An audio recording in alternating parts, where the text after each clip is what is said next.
Model Man Tom, and I have got a round 2 model review for you. Alright, so let's take a look at what we got here. The clear plastic Deep Space Nine with bonus USS Defiant. The Romulan battlecruiser D-7. It's basically the regular 1000 D-7, but with some Romulan decals. And over here, the new re-release of the Klingon KTinga from the motion picture. Been looking forward to seeing this one. There's not a lot of changes that a lot of folks were hoping for, but it's a good kit to have back in circulation. I actually already shot reviews of these two, but the data got a little bit corrupted. So, let's pop them out again. I've loved this design ever since it first came out back in the 1960s. This was definitely the first most unique spaceship ever designed. Alright, so popping the box open, you get one of the huge versions of the stand, which is definitely nice. It might be a bit overkill for this size kit, but I haven't built it, so I don't know. 2 bags of plastic, some standard round 2 paraphernalia, a little bit of instruction sheets, and a little tiny thing of decals. I'm pretty sure these are the only updates to this kit. But first up, a quick look at the instructions. This is a terribly simple kit to build. There's almost really nothing to it. And once we take a look at the parts, you'll see how true that is. I think these directions make it even look more complicated than it actually is. On the back side of this, you get a really nice painting guide. Unfortunately, it's only suggestions, and it suggests that further research and color mixing can be done by the modeler. Would have been nice if they had the Kronos from Star Trek, what was that, 6? I think. A paint scheme for that would have been cool. And over here on the decals, I'm really wishing I had some original ones to compare these to. They look very different to me.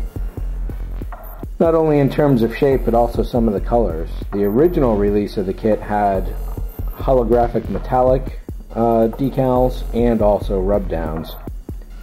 In this case, they're simulating the holographic red with this guy here. And one of the things that I distinctly miss is the yellow circle that goes on the trifoil there.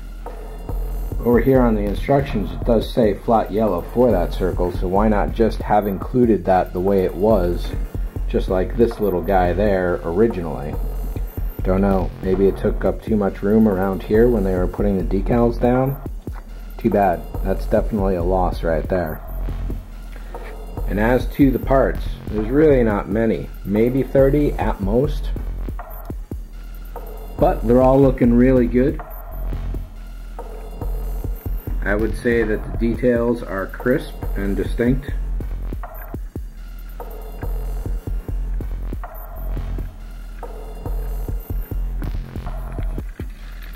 One of the big complaints about this model kit has been that the bridge is inaccurate, and that's this guy right here. It's probably true. There are aftermarket kits for that can be gotten.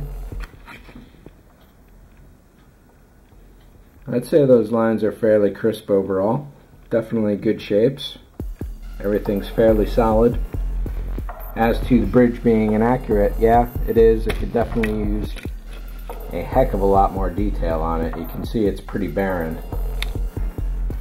But even if you look here on the box art, this is the original studio model, and that's fairly barren as well. They did dress this model up for the Kronos in Star Trek 6 a lot. So people may be thinking of that as well when they think of their inaccuracies. But overall, it's really good to see this one back in circulation.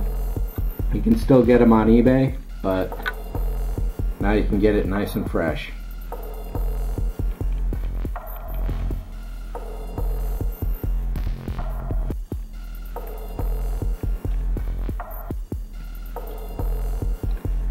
As I recall, one of the main problems people have with this kit is the way this bulb goes together, and perhaps the neck. There might be a little twist on it or something. Maybe it's a little weak. Really wish I could remember right now. But you can't say it's any more inaccurate than any other given kit that's ever been produced ever. Some kits strive for accuracy, most of them, especially back in the 1980s and 70s. The companies, I don't think, were too interested in getting it exactly right. Not at all. Some nice artwork on the back, not too much on the sides. It's basically the same picture all around. And for those not in the know, this kit is 1/537 scale, along with the original, or rather the movie version. The original movie version of the refit Enterprise was 1/537, and the Reliant as well. So that's 3 model kits in this size for the line. I'm really hoping they'll do a couple more. I think a 1/537 Excelsior would be beautiful. One last note before I forget. I do remember these 4 core stubs right there, unfortunately.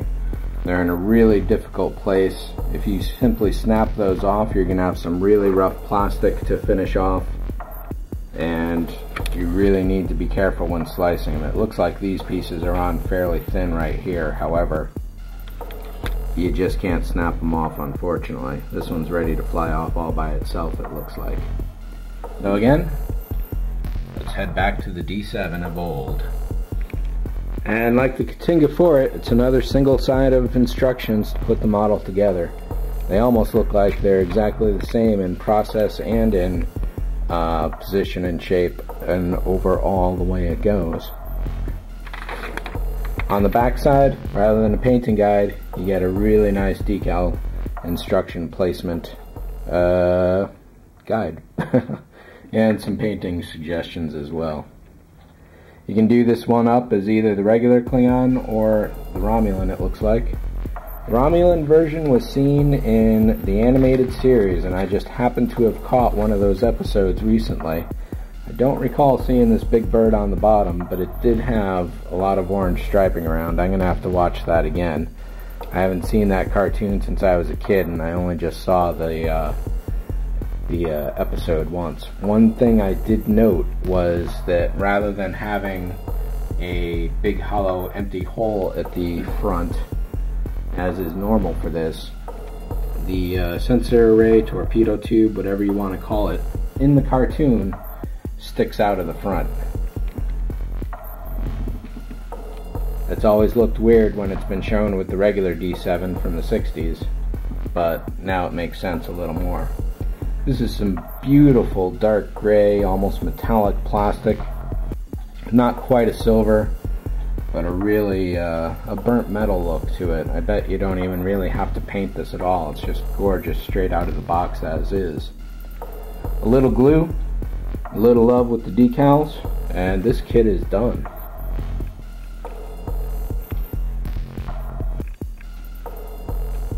Nice vibrant orange, everything is sharp. Everything's well registered. They even give you 2 decals to replace a detail that was on the original Matt Jeffries design and the original AMT version of the ship, but was cleaned off. And one other note before I close this up is you do get the standard round 2 semi-hemispheric stand, but in this case you get this bent piece of metal instead of the straight pole.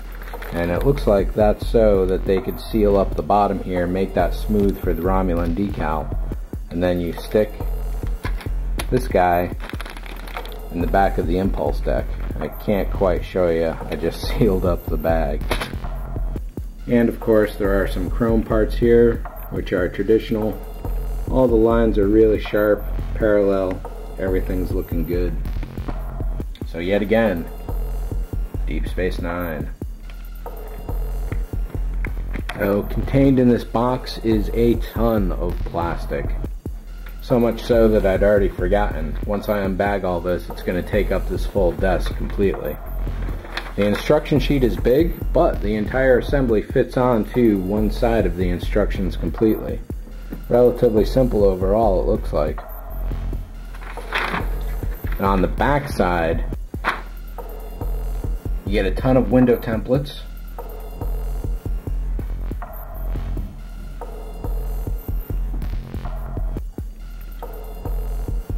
Decal and paint information. Oh, there's a few more instructions here on the back, I guess. Hey, you get a little baby runabout, and of course the Defiant itself. Wow, that is a lot of windows on this model, aren't there? I'd hate to have to count all these up to make sure it's correct. The instructions are saying that you cut around the outer black shape and lay it on the model surface in the places noted for corresponding decals. Each dot indicates one window. That's a lot of windows. So let me unbag some of these and we'll take a look. That's pretty much the whole table. I had to cheat and I've doubled up all the sprue that are triplicates in this case. I wanted to get these pieces standing so you could see a relative size to it. And laid out like this, I thought the model would be about as big as it should be. The box says it measures out to about 16 inch in diameter. And this is definitely a bit more than 16 inches, but the parts are spread out a little bit due to things like the sprue right there. First up, the decals. Kind of looks like a blank sheet at first, but actually this is row after row of little tiny windows everywhere. A fiber optic nightmare if you were to go that route. Or, since it's clear plastic, you can just stick some LEDs all around and scrape away these tiny little holes of windows and you'll be all lit up. The stand is definitely a unique looking thing. It looks like those 3 points would correspond with the arms overall, so it would just sit on those. The details on the kit are really nice. I've never had or seen this kit before in person.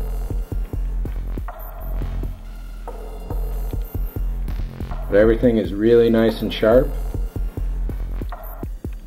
And the detail is pretty much everywhere on this thing.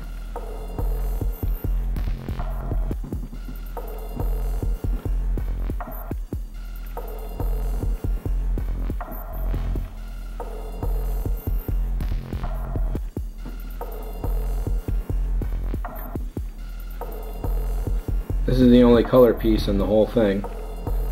Nice crisp edging all around. That piece there fits into this guy here.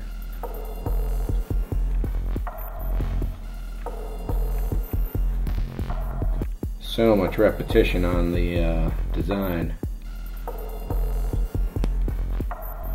I had to make things a little bit easier for the guys who originally engineered this kit. From what I can tell, the only difference between those stacks of arms and these stacks of arms is that these come with these little guys in the middle there. And the only difference between the arms themselves, well, this one's got the short end and then that one's got a longer one. And in this case, this one comes with the Defiant itself, which is much smaller than I would have figured at 1/2500. The box itself lists Deep Space Nine at 1/3300. The Defiant is at 1/2500 though.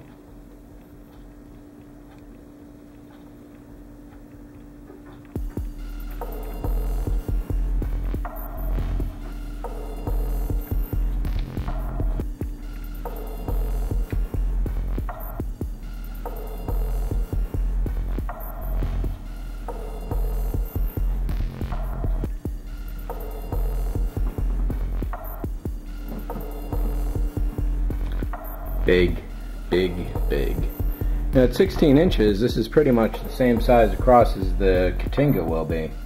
But because it's a circle, it's going to be so much larger and occupies so much more volume. This is definitely one you got to put in the corner somewhere because it takes up a lot of space. However, it's so beautifully engineered, I can't speak to the accuracy of it. I imagine it's pretty close because this came at a time when model kits were starting to pay a little more attention to details like that for the enthusiasts out there, especially in the sci-fi section. And nowadays, in the 2000s, the still very early 2000s, kit companies are going out of their way to make things as accurate as they can, it seems, which is really nice for us sci-fi fans. It's been a long time coming. One other comment I wanted to make before I get this completely bagged up is the semi-translucent clear plastic. This is not clear at all. That's clear. This is definitely foggy. And it also has a bit more tensile strength to it, it seems. So I'm wondering if this is a new formulation. Distinctly cloudy plastic. Which is nice, because if this was standard regular clear, completely clear plastic, this would be very brittle. So let me finish bagging and boxing all this up and we'll wrap it up. There you have it, the AMT DS9 KTinga and Polar Lights 11000 Romulan Battle Cruiser. Some nice kits coming out, having just come out or are about to come out. You can definitely look forward to getting them yourself. Thanks for watching as always. See ya.